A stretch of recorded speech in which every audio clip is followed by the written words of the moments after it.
Kalau kita tengok mesin-mesin canggih sekarang ni, kebanyakannya bergerak dengan sangat lancar kan? Sebenarnya, ada satu otak tersembunyi di sebalik semua tu. Hari ini, kita nak bongkar rahsia kecerdasan yang senyap-senyap gerakkan dunia kita.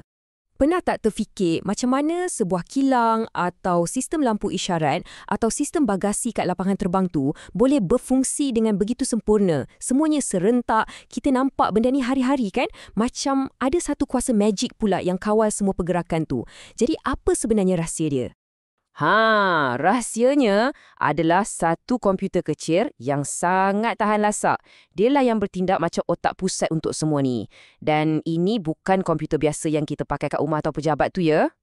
Okey, untuk faham lebih dalam, jom kita cuba selesaikan teka-teki automasi ni. Kita kena faham dulu apa masalah asal yang buatkan otak ni dicipta. Dan inilah dia wira kita. Pengawal logik boleh atur cara atau senang kita panggil PLC. Cuba bayangkan dia ni macam otak yang memang dibina khas untuk kerja-kerja lasak dalam persekitaran industri. Kenapa PLC ni penting sangat? Okey, cuba bayangkan zaman dulu. Sebelum ada PLC, otomasi ni memang mimpi ngeri.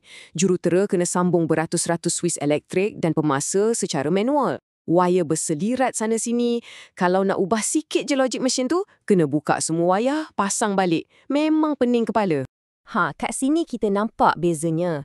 Sebelah kiri tu sistem lama, serabut, tegar, susah nak ubah.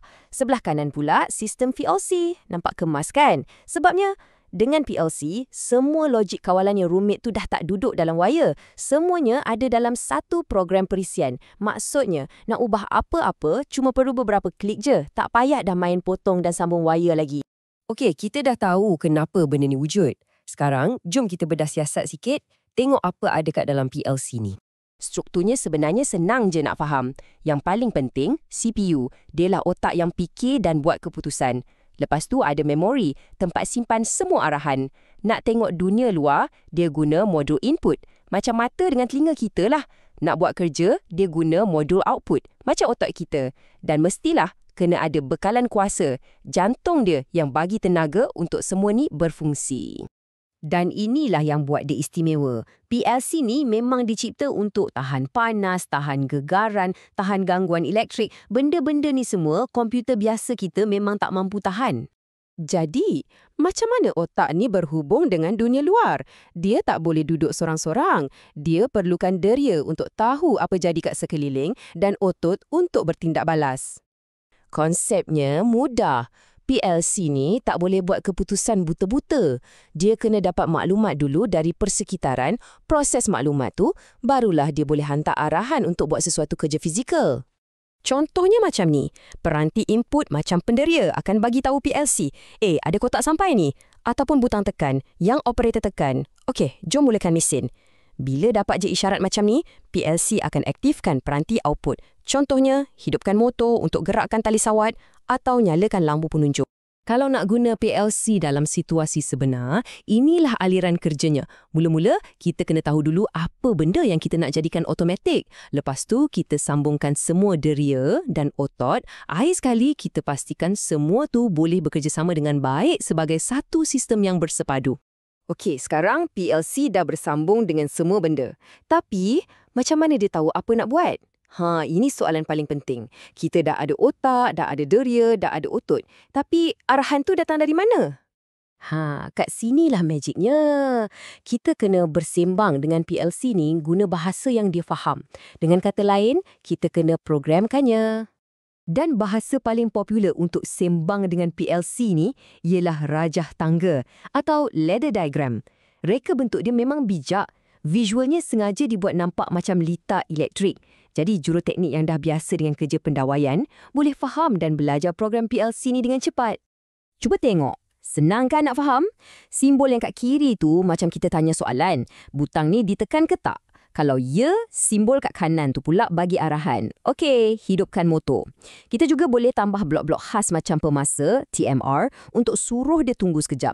Atau pembilang, CTR, untuk kira berapa kali sesuatu tu jadi. Dan inilah hebatnya benda ni.